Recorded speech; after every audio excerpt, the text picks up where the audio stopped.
If you're bringing in $1 million a year, you're probably spending what, 5K a month on just rent? Because if you're making a meal and it's not a service, like it's a tangible good that you're selling, then there's a brick and mortar. If there's a brick and mortar, then there's a monthly overhead. So to be a millionaire, you got to make this much money every single month. Facts. Through the drought seasons. Every business has a drought season. So somebody may look at a millionaire and then look at someone who's making $250,000 a year, and you immediately think the millionaire is the one that's making the most money. That's not necessarily true. Because if the millionaire is taking home $100,000 at the end of the year after everything's said and done, versus the $250,000 person is taking home $200,000 a year, look who's making more money.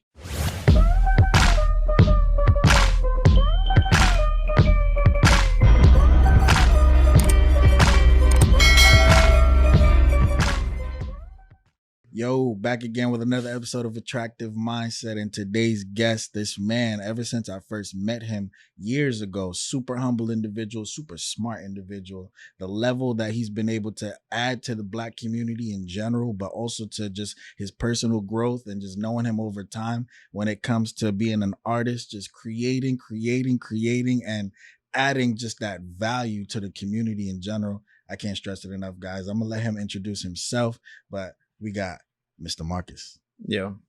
What up? Thanks for having me. Appreciate you, Rich. Of course. It's very cool to see you doing podcasts that are like around subject matter that's not spoken on enough. So definitely an honor to have me here. Appreciate you. I'm Mark Delmont. A lot of people refer to me as Art Love Trap. That's my music alias. But as a fine artist and contemporary artist, I'm Mark Delmont. Okay. So how did you, let's start it right off. How did you get into the name Art Love Trap? Man, damn, that's a heavy one. I feel like a lot of people kind of just pick names off of like what sounds cool. I went through I had like a traumatic experience. I got in a really bad car accident back in 2011 where I was hit head on with a Astrovan. It was like 50 to 50. It was somebody's supposed to die, basically. And I had like near-death experience, whatever. Hit my head on a windshield, had like memory issues for a little while. And I was really just trying to figure out what I wanted to be and what I wanted to stand for. And I decided to like talk about the things through my name. So I chose art because I felt like that was what I had. That was the only thing I had attachment to after the accident. It's like, art was it. Like it's either I was like drawing some stuff or I was listening to music. It almost seemed like the world went silent after that happened. And then love, obviously, that's like the only thing we have a huge abundance of in ourselves as people. And then trap because I'm a Black man in America. I feel that. Yeah, that name definitely makes sense now. Thank you for definitely sharing that. And for sure. Just give us a little background on just your upcoming. How did you scale from, being a junior to just growing up and being like, I want to pursue entrepreneur versus, the necessary, go to college, get a degree, get a standard 9-to-5 job, get a standard, just the standard. What made you break from that standard? Like, give us a little history on that. So I got to give like a lot of credit to my pops. He's been an entrepreneur since all I could remember. Like the year I was born, he started a business because he was just like, yo, I got a son. I got to provide. The family's bigger. A job's just not enough. So he decided to start a company when I was born. And I've always seen him be an entrepreneur. It's like, you either you see your pops play ball or you see your pops sell dope or whatever the case is. You just like, it's now normal. I've always seen my father working over 60 hours a week, coming back home, working on fabrications in the yard, working in the shed, going back to work, working just ridiculous hours and coming home and crunching his own numbers. I remember I used to like mess around in his invoice books because I thought it was like sketch paper. He'd be like, yo, you can't write on that. Those are my invoice papers. And I'm like, all right, okay, I guess. You know what I'm saying? So it's just like, it became my dad, the entrepreneur. instead of just my dad. Like Got it. it became a part of his personality. And you know how we don't try to be like our fathers, but we just end up being like our fathers in some way, shape, or form. I, in a sense, indoctrinated like his habits as an Mm. entrepreneur. And like as corny as it sounds, the first thing I did was sell candy.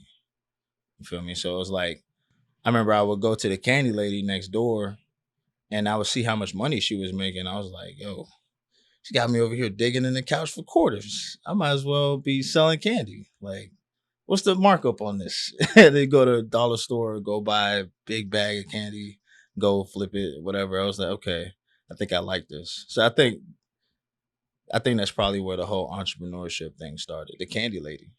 Got My it. dad played a big role, but like it didn't translate until I saw the candy lady.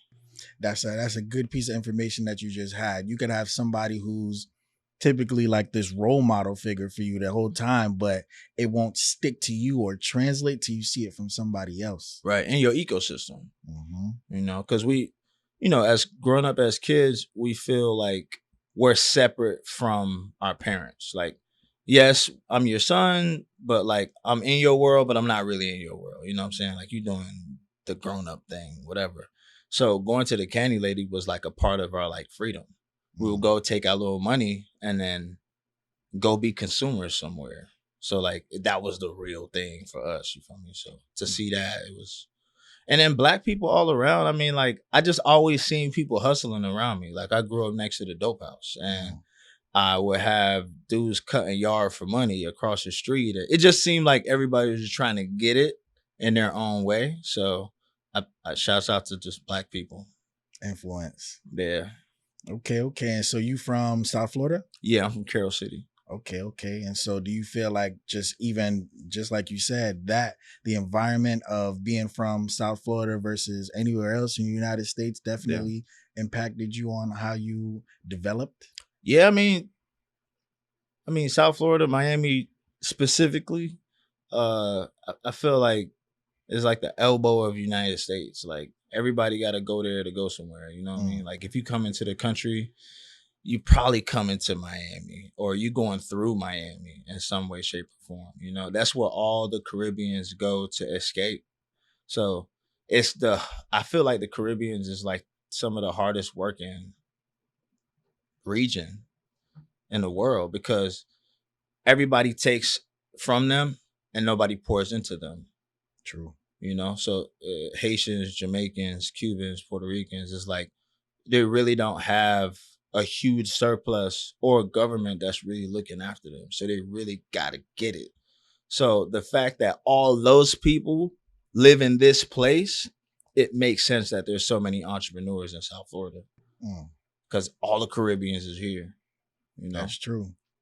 Okay. And I just it forced me to be diverse because of the amount of people that are around. It's just different people, Like you look at Miami, yeah, you got Haitians. You look in Miramar, you got Jamaicans. You look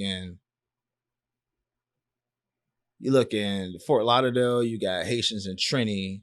You look in Weston, you got Jamaicans. You look in Miami Lakes, you got Dominicans, Puerto Ricans. You look at Hialeah, Doral, Cubans, Venezuelans. Like they got their own sector Yeah. everywhere. You feel me? Like it's the little Caribbean.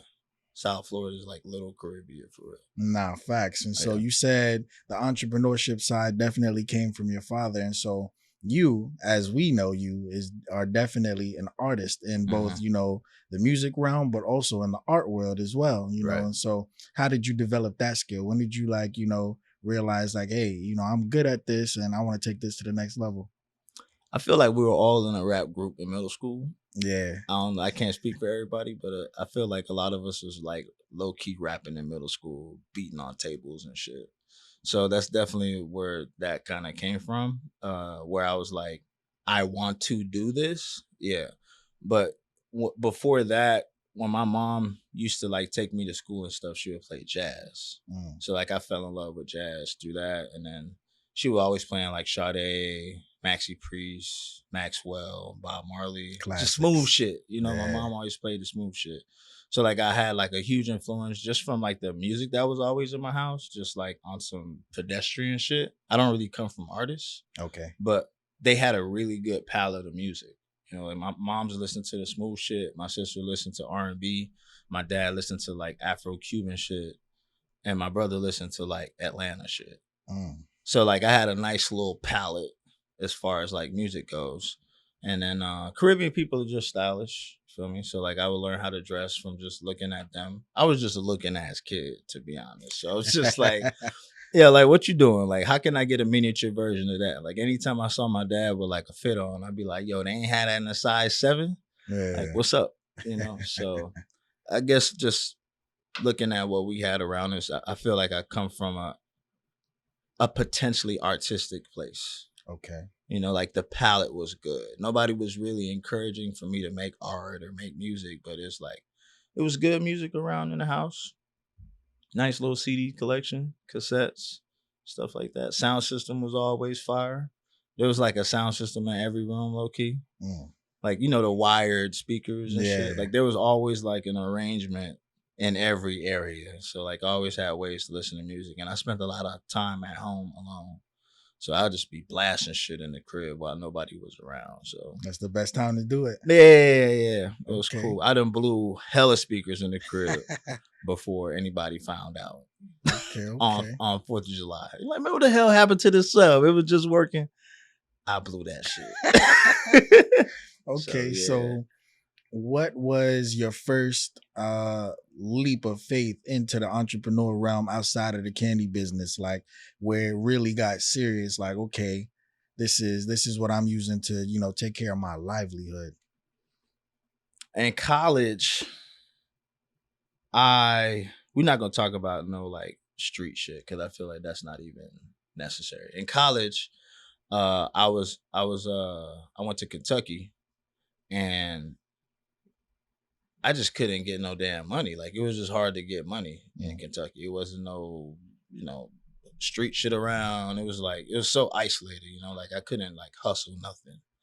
So I started cutting hair. Mm. So I would cut the basketball team's hair, football team hair, and I would cut their hair outside my apartment on the porch. So I think that was like my first time like, damn, I gotta, you know. And you just learned that, or you went to school? Nah, I ain't go to school. I was just like, man, what you want to fade? Like, Oh, damn. I used to practice on myself, and Uh-huh. then it was like I saw everybody was looking rough. So I was like, man, I'm gonna just learn how to cut. And then I had a roommate that was like, no, I had a neighbor that was like down to let me cut his shit so I could learn how to fade. And he was like my test dummy. Mm. Dude named Doug. He was just like, all right, sure, whatever. And then I Hey. got nice after like a week or two. So I started cutting hair consistently. Supply and demand. Yeah, Okay. yeah. I think that was my first time like really like reading the room and like providing a service for the first time, you know. I thought that was like, okay, I'm looking around, I don't see nothing. I see a demand. So I was like, okay, let me supply. Okay. I think that was the first legit step.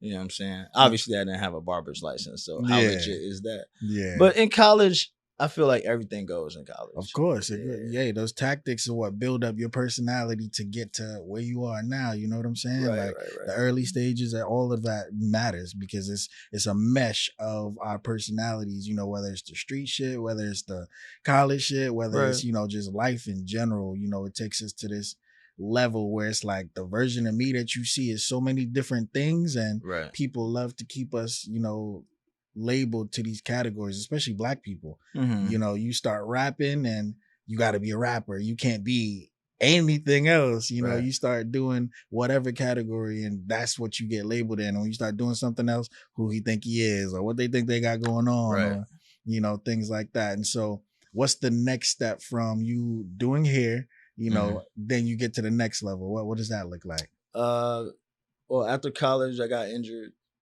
tore some shit, lost my scholarship, came back home, and that's when the accident happened. Around that time frame, and then I started cutting music, and then I got into a business venture with my partner at the time, and we started running like art space and like a photography studio. We'd do like art parties, block parties, all kind of shit. Like it was like every week. And that was like a big jump because it was like, damn, okay, let me apply the things that I know how to do into something that I love. Mhm. And that was like the first time doing that, running Art Central Miami. That was Okay. like a nice, yeah, that was a nice jump because we had to remodel the whole place from scratch. Mm. I used to like remodel homes and stuff. That was like a little side hustle, but it wasn't really a business. It was more like I'm gonna do this because it works and I'm good with my hands type deal. But this was the first time that I was like, okay, I got a place of business.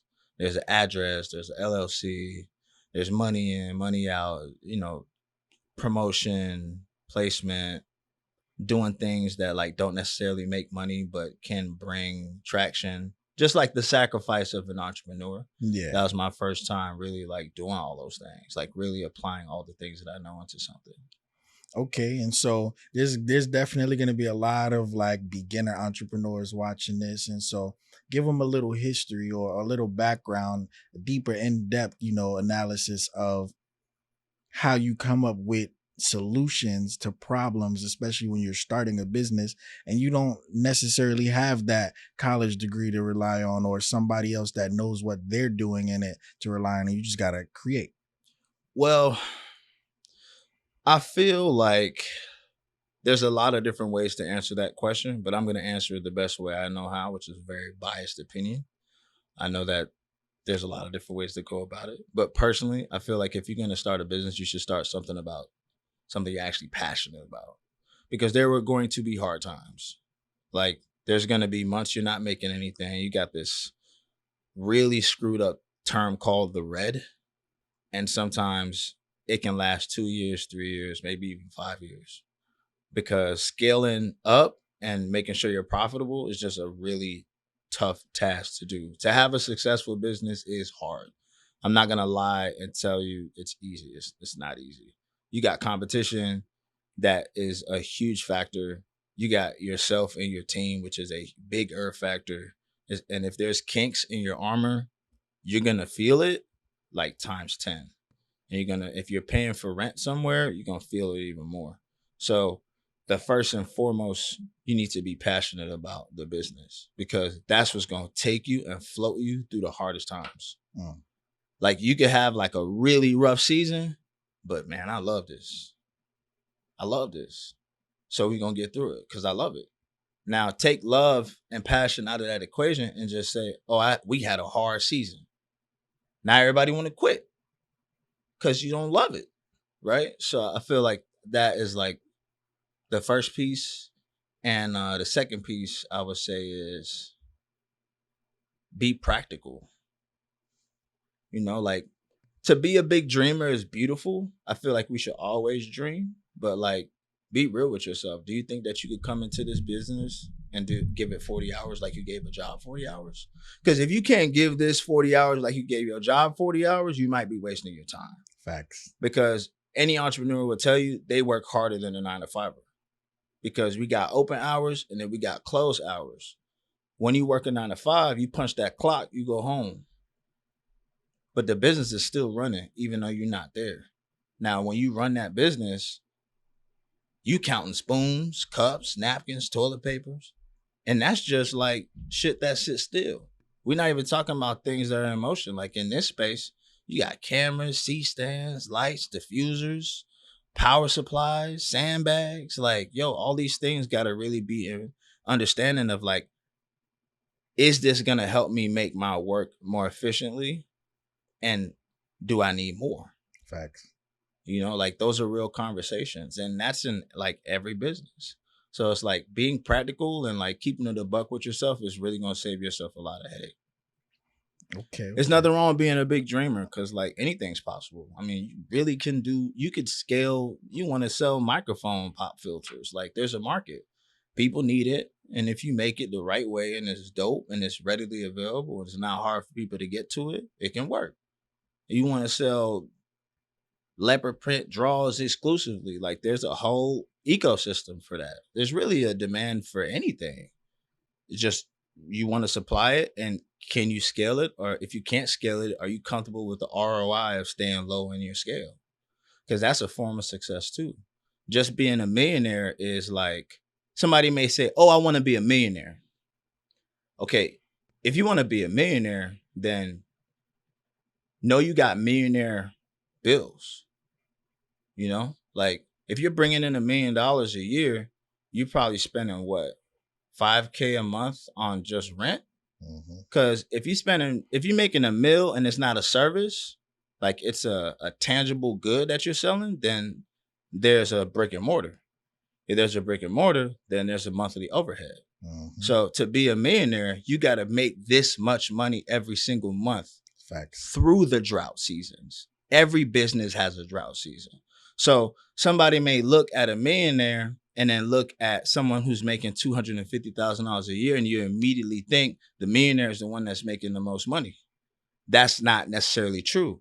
Because if the millionaire is taking home $100,000 at the end of the year after everything's said and done, versus the $250,000 person is taking home $200,000 a year, look who's making more money. Exactly. Maybe the 250 guy or woman is just selling a service. They don't have an overhead.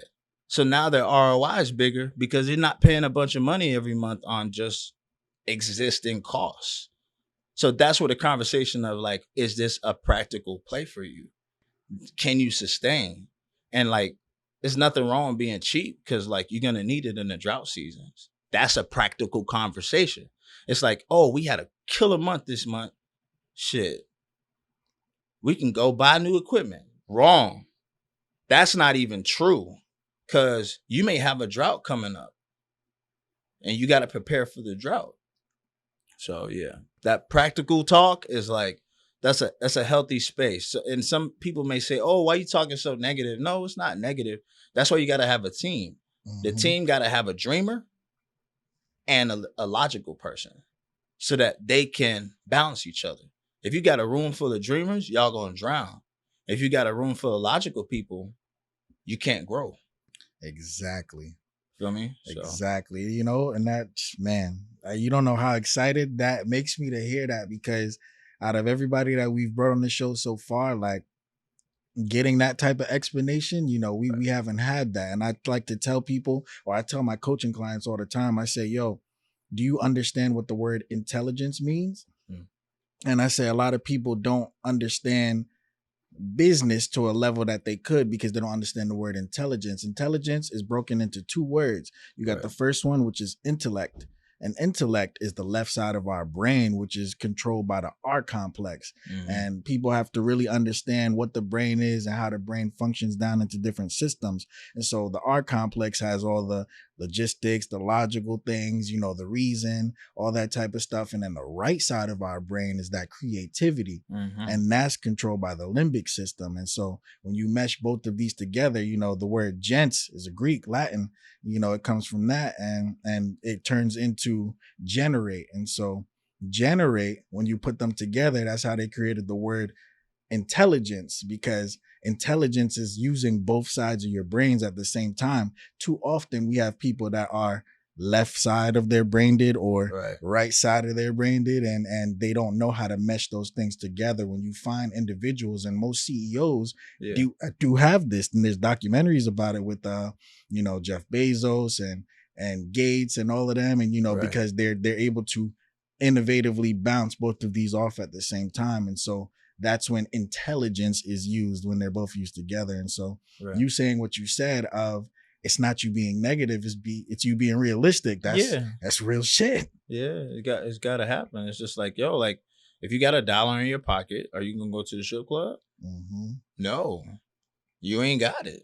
So why are we being ridiculously and wastefully ambitious about something when we could just like stay home, plan, get it together? Again, the strip club is an analogy, but you get me. Yeah, of course. Like, what, you know, work with what you got and like make them stretch, make a penny stretch.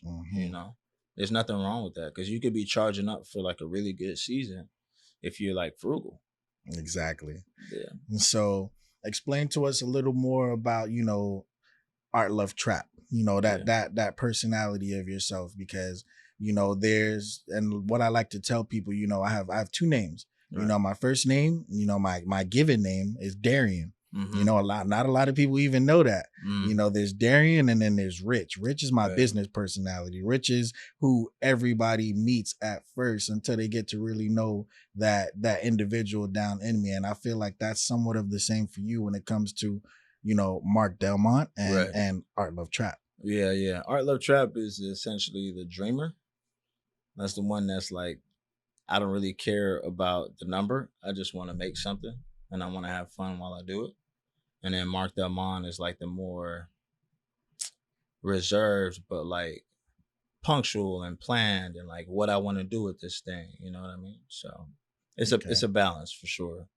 But Art Love Trap is it's kind of chilling right now. Mm, We're not doing as much music as I used to do.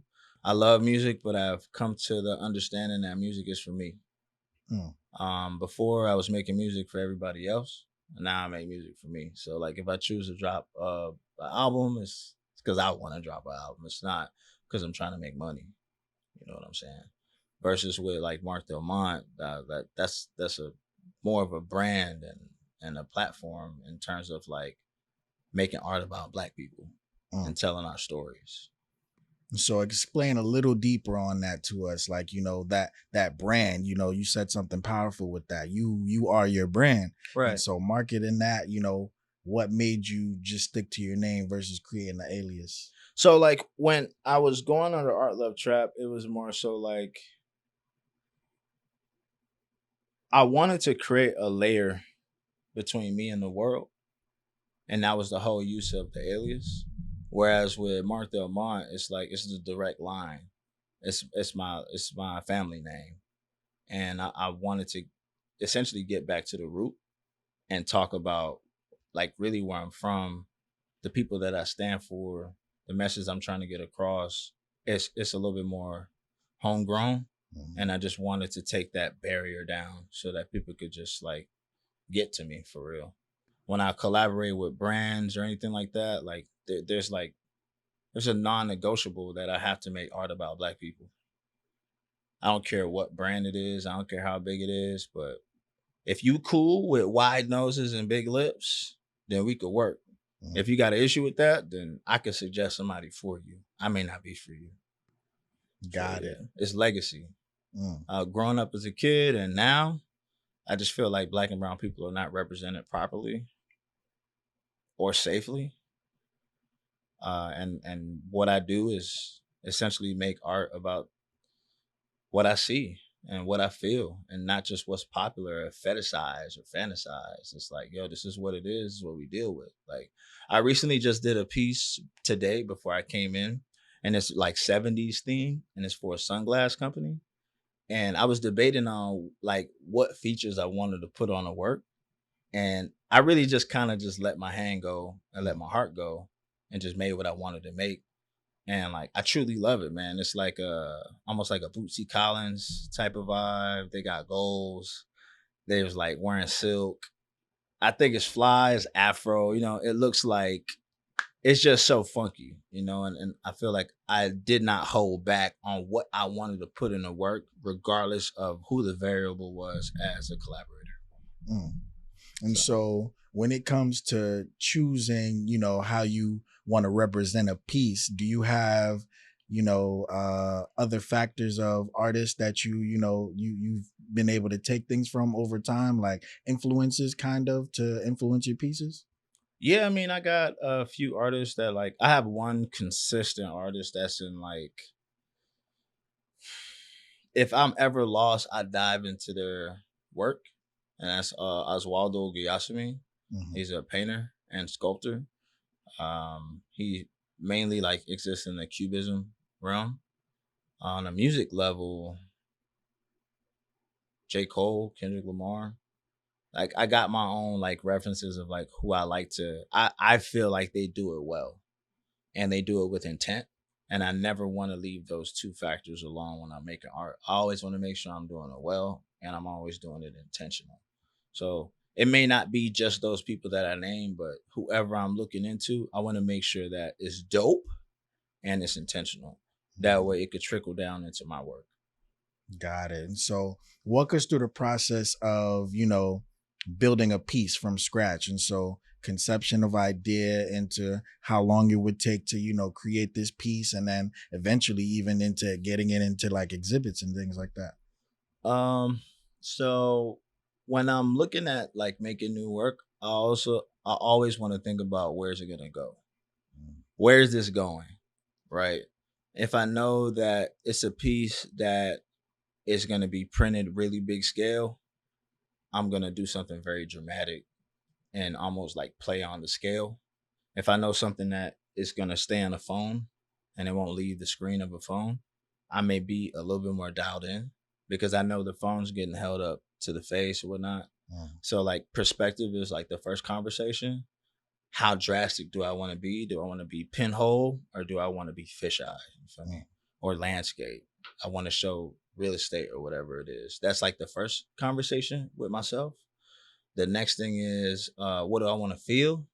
Like, what do I want to feel? Do I want to be mad when I look at this piece? Do I want to feel liberated when I look at this piece? Do I want to laugh?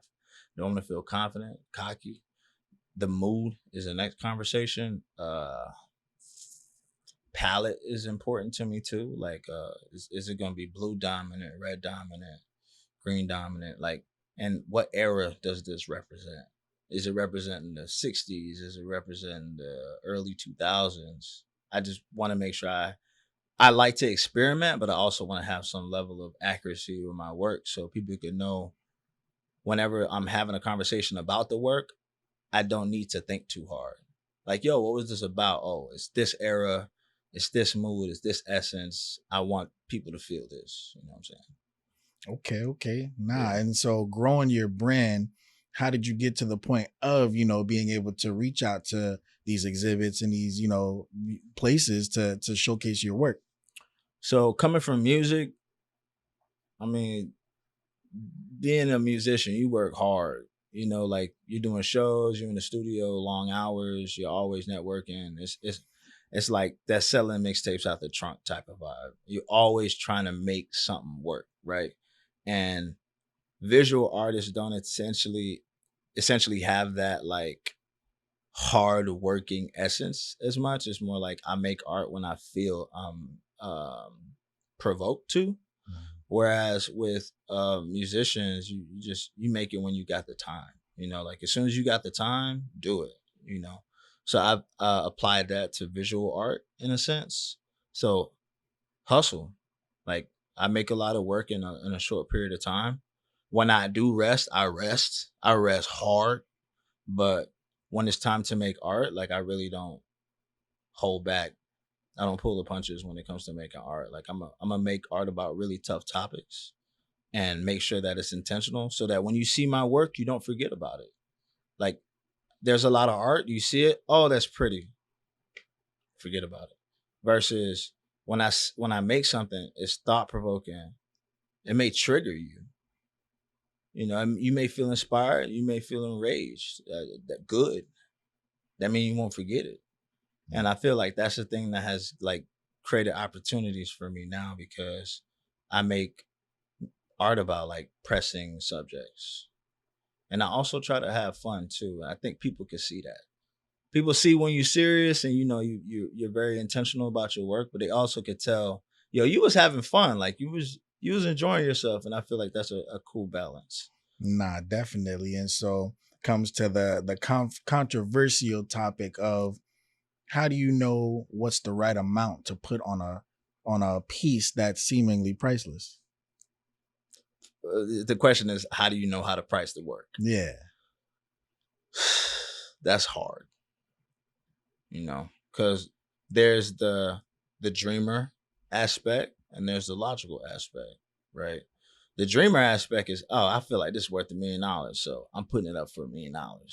My question to you is, if you just put that up for $1 million, can you sell it again? Mm. Can you sell another $1 million piece? You have an issue with that, maybe because it was too fast or you didn't scale it right. Personally, when it comes to pricing my work, I try to be more logical because it is a business. There is a scale. When Gucci first came out, You ain't buying Gucci for crazy, crazy numbers. Gucci just came out, Mm.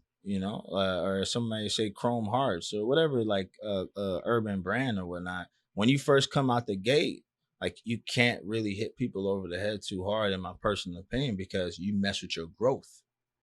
If your growth is too fast, your fall will be fast. Like this past year, I would like to have moved even higher in my number, but it's not healthy for my trajectory of my career. Mm. I want my career to show growth every year. I want people to be like, oh, 2021, he was here. 2023, he was here. And you kind of can like look at my timeline and see where their worth came from, not just self-proclaimed worth. I'm not taking it away from anybody that wants to just price their work up. Just coming from personally, I have felt what happens when you price your work up too fast. Sometimes Mm. you don't sell nothing. Copy. Nah, that's super important. You are dropping gems for them right now. And Bro. so when you being from South Florida, being from Miami specifically, Art Basel, being a visual artist, how important is that specific time frame for you as a visual artist? I feel like in Art Basel time, um, it may not be exactly essential for you to just be showing art during Basel. I feel like you should just be out and networking and making sure you're shaking hands and meeting people and supporting people that are higher than you. Like if you have peers that are killing it, go to their shows, be present, be another one of the heads in the room. It may seem like it's insignificant, but if 100 people support somebody like you do, they've had a successful show. Now, say maybe that person has a conversation with another individual talking about upcoming artists. They may mention you because people don't forget who support them, right? But if you're just kind of scavenging and trying to find a way to showcase work in Basel without a name and without a catalog, you may essentially be wasting your time. Personally, Mm. I feel like supporting people is really good, and getting in the vault and making art so you can have a catalog is important. Not just like rushing to get the work out. There is a prototype phase, there's a beta phase, and like it's good to sit in that prototype and beta phase because you can kind of find what your palette is, find what kind of work you want to make. Sometimes you think you know what kind of work you want to make, and then that's actually not even true. The next season come, you making something completely different. Mm. So I feel like getting comfortable and confident with yourself is really important, and networking and meeting people, because the conversations you have with new people in that time of the year in Basel may change your whole outlook on art in your career. You may have a conversation with somebody like me and you'd be like, oh, damn, man, I might be pricing my work a little too high too soon. You know what I'm saying? Or I may be pricing my work too damn low.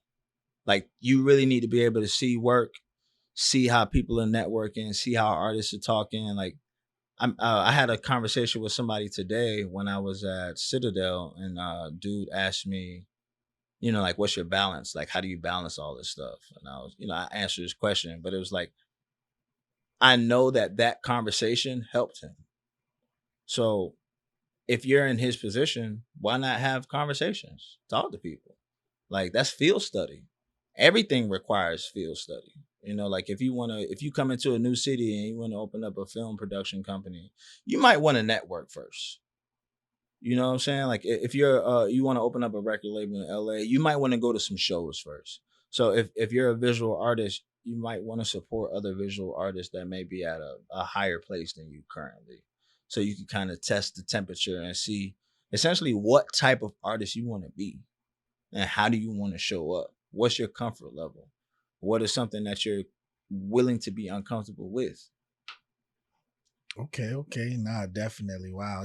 The level of speaking that you are admitting is just definitely from a sense of experience. And you can definitely hear that in just the words and how you choosing to say certain things. And so the last thing that I would say is, what would you say are three essential things for people, trying to get into the field that you're in right now? Like, what are three specific keys of advice that you would give to them if they're trying to become a visual artist, essentially? Three things to consider. We can go back to the conversation about passion. Mm-hmm. If you're passionate about art, I feel like you'll automatically have a good time in art because you're passionate about it. If you are just getting in art because it makes a lot of money, good luck. It may not be for you. You may want to go start a nail salon or something, or like a chain of like Midas's, Jiffy Lubes or something. But if you're just talking about making money and that's all you care about, art may not be for you. That's the first thing, passion. I think that outweighs so many things because when you're passionate, you could work through downtimes. When you're passionate, you could work through mistakes. When you're passionate, you could appreciate the place that you're in, whether wherever it is. You made $1 million, you happy. You lost $1 million, you still happy. You know, I know that's a really wild concept to lose $1 million and still be happy, but like when it's who, what's the difference between somebody having a kid and that kid being a complete failure, but you still loving that kid? Exactly. It's essentially, it's still my kid. You get me? So like passion is like huge. Second thing I would say is figure out your why. Your why is very important because now you can operate in purpose.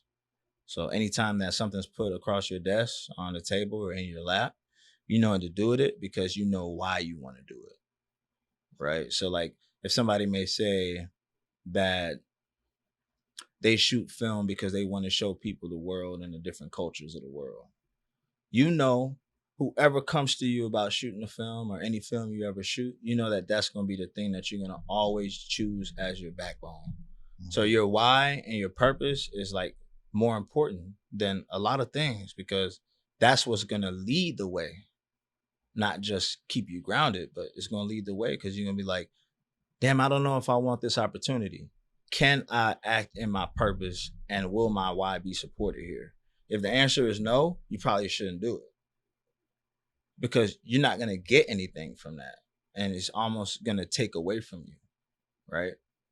And then the third one is at some point, you do need to start making money. If it's the thing that's making you money, great. That'd be ideal. But sometimes what you are passionate about and you have a why for, you may need to produce money for that dream from something else. Not everything you love is supposed to make you money. If it's something that it's lucrative and you can still love it, be passionate about it, and make money, phenomenal. But like, for example, like somebody who's a great poet, sometimes your words are just to heal. Maybe you don't need to sell books. Maybe the whole point of you doing poetry is just because you want these words to reach people. Now, you making that lucrative is a totally different conversation. So maybe not the third thing being making money, but do you want to make money with this thing? Because something may be a passion project. Like every business is not supposed to be a business. Some businesses were just passion projects that got taken too damn far. So, yeah. Okay. Wow. And so as y'all can already tell, Attractive Mindset is completely throughout this entire conversation. And so where can people find you on social media if they're trying to look at, your art pieces or just even learn a little bit more about you in general? My website is markdelmont.com, MarkDelmont.com. You can search the same thing on Instagram, but my @ name is Art Love Trap, ARTLOVETRAP. Okay, y'all heard it here first. And so, we're going to wrap this one up. As we always say, you look good, you live good, life is good. Talk to us, we talk back. Attractive Mindset, we out of here.